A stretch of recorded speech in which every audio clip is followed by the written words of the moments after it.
Price Lord. கர்த்தருடைய பரிசுத்த நாமத்துக்கு மகிமை உண்டாவதாக. இன்றைக்கு இரவு 10 மணி அளவிலே நம்முடைய பூவாளூர் சபையிலே இரவு ஜெபம் இருக்கிறது. அதை மனதில் வைத்துக் கொள்ளுங்கள், யாவரும் கலந்து கொள்ளுங்கள். நாம் தேசத்திற்காக, நமக்காக, நம்முடைய ஊழியர்களுக்காக, சபைகளுக்காக, நம்முடைய குடும்பங்களுக்காக, நம்முடைய பிள்ளைகளுக்காக, நம்முடைய எதிர்காலத்திற்காக தேவ சமூகத்திலே நாம் ஜெபம் பண்ணுவோம். கர்த்தர் நம்முடைய ஜெபத்துக்கு பதில் தருவார்.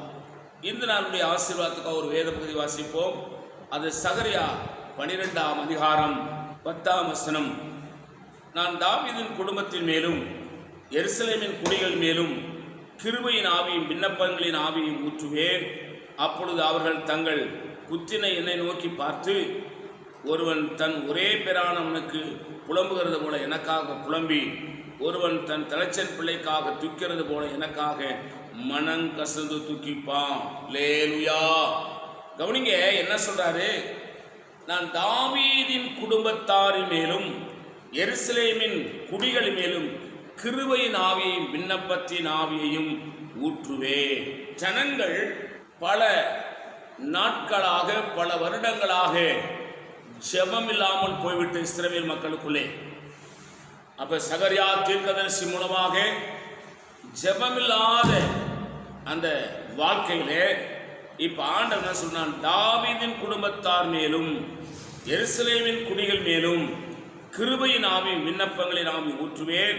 அப்பொழுது அவர்கள் தங்கள் குத்தினை என்னை நோக்கி பார்த்து, லேலுயா, தேவனை விட்டு, கர்த்தரை விட்டு தூரமாய் போய் ஜெபமில்லாமல், பலி இல்லாமல், கர்த்தரை விட்டு பின்வாங்கி போனவர்களை பார்த்து கர்த்தர் சொல்றாரு, நான் தாவீதின் குடும்பத்தின் மேலே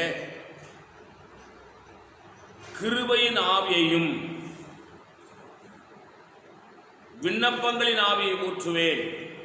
இந்த காலவேளையிலே ஒருவேளை உங்களுக்கு வந்த பலவிதமான பாடுகள், நெருக்கங்கள், கஷ்டங்கள், துன்பங்கள் நிமித்தமாய் நீ ஜெபிக்காமல் இருக்கலாம், வேதத்தை வாசிக்காமல் இருக்கலாம், ஒருவேளை நீ ஆலயத்துக்கு போகாமல் இருக்கலாம்.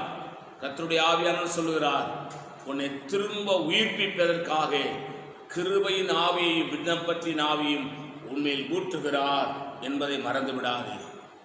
அவருடைய வல்லமையை பெற்றுக்கொள். உனக்காக நான் ஜெபிக்கும் பொழுது அந்த ஆவியை பெற்றுக்கொள். கர்த்தருடைய ஆசீர்வதிப்பார்.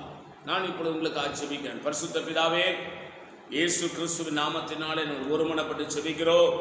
தகப்பனே, யார் யாரெல்லாம் ஆண்டவரே பலவிதமான கஷ்டங்களினாலே, நெருக்கங்களினாலே, துன்பங்களினாலே, பலவிதமான பாடுகளினாலே ஆண்டவரே ஜெபிக்காமல், வேதத்தை வாசிக்காமல், ஆலயத்துக்கு போகாமல் பின்மாற்றத்துக்குள்ளே இருப்பார்கள் என்று சொன்னால், அவர்கள் மேலே உடைய கிருபையின் ஆவி இயேசுவின் நாமத்தில் ஊற்றப்படுவதாக, உடைய விண்ணப்பத்தின் ஆவி இயேசுவின் நாமத்தில் ஊற்றப்படுவதாக. உடைய கிருபையின் ஆவியும் விண்ணப்பத்தின் ஆவி பெற்றுக்கொண்டு இன்று முதல் அவர்கள் எழும்பி பிரகாசிப்பார்களாக. கர்த்தருடைய மகிமை இறங்குவதாக.